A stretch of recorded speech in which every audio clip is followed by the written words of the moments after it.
Sa isang modernong panahon, sa gitna ng mga social media, memes, at online dating apps, narito ang bagong bersyon ng kwentong Florante at Laura. Ngayon ay may kasamang timpla ng Gen Z na pag-ibig, teknolohiya, at kontemporaryong hamon.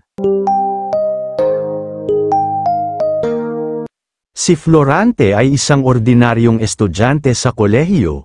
Mahilig siyang maglaro ng ML, mahilig magbasa ng magazine, at minsan ay nagsusulat ng poetry para sa kanyang personal na blog. Hindi siya masyadong pinalaki sa mga party o barkada trips, mas gusto niya ang magstay sa bahay at mag-stream ng anime o gawin ang kanyang passion project.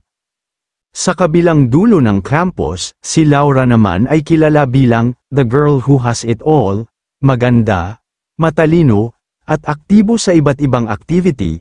Isa siyang influencer sa Instagram na madalas mag-post ng motivational quotes at aesthetic photoshoots. Pero maliban sa kanyang perpektong image, mayroon din siyang mga lihim. Gusto niyang iwan ang lahat ng noise ng mundo at humanap ng simpleng pagmamahal. Isang araw, habang nagse-scroll si Florante sa Twitter, nakita niya ang isang post ni Laura, isang tweet na nagpapakita ng kanyang paboritong libro, The Little Prince, na may caption, "Ang tunay na pag-ibig ay hindi lang tumitingin sa itsura, kundi sa puso." Natagpuan ni Florante ang tweet na ito, at napaisip siya. Nag-comment siya ng isang maikling poem. Sa gitna ng mundong puno ng ingay, nakita ko ang iyong tweet na nagbigay ng liwanag. Parang bintana ka sa aking mundong sariwa, Laura, gusto kitang makilala. Hindi inakala ni Florante na magre-reply si Laura, pero ilang minuto lamang, dumating ang sagot niya.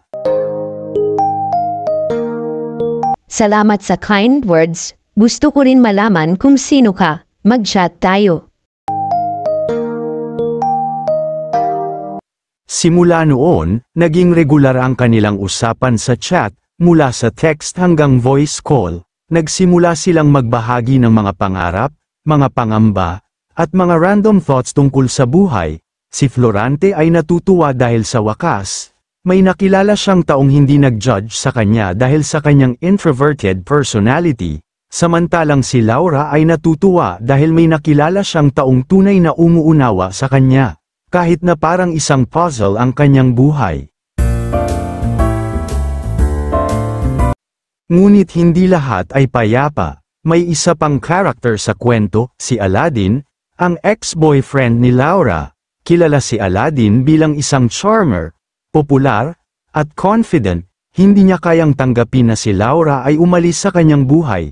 Madalas niyang sinisiraan si Florante. Sabi niya, "Wala namang future ang isang nerd sa ganitong mundo."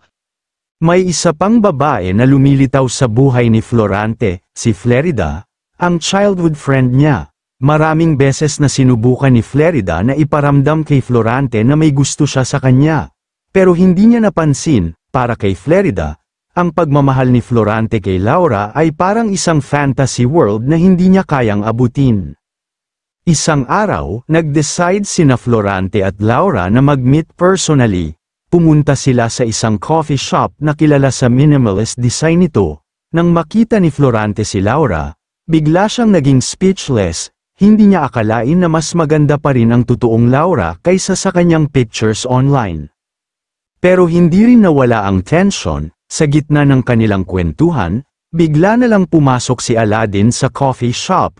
Nakita niya si Laura at agad na lumapit. Sinabi niya sa harap ni Florante, "Ano ba talaga ang hanap mo? Akala ko ba ayos ka na?"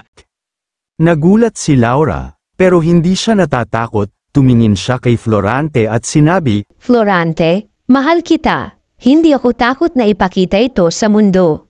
Kahit anong mangyari, ikaw ang pipiliin ko.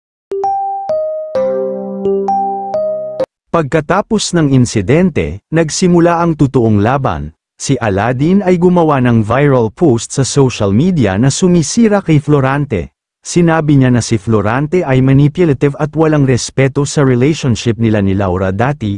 Maraming tao ang naniniwala, at unti-unti nang pinagdududahan ang relasyon ni Florante at Laura.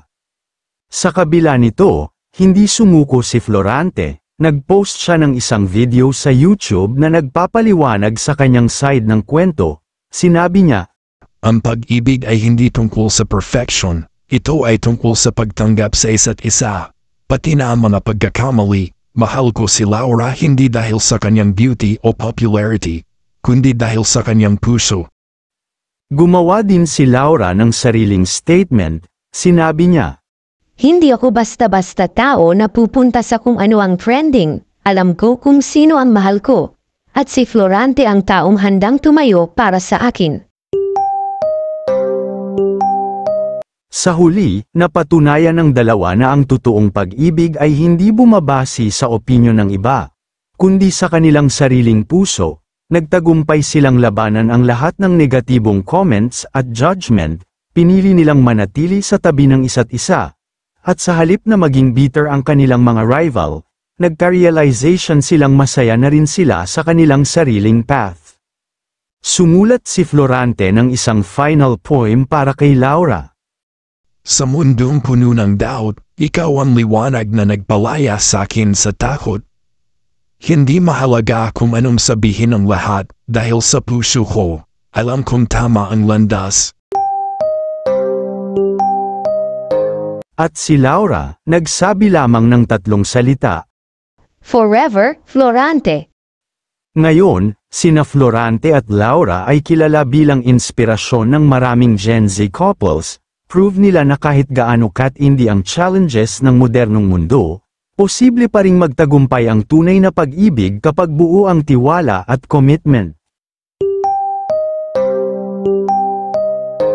Maraming salamat sa muling pakikinig ng maikling kwento.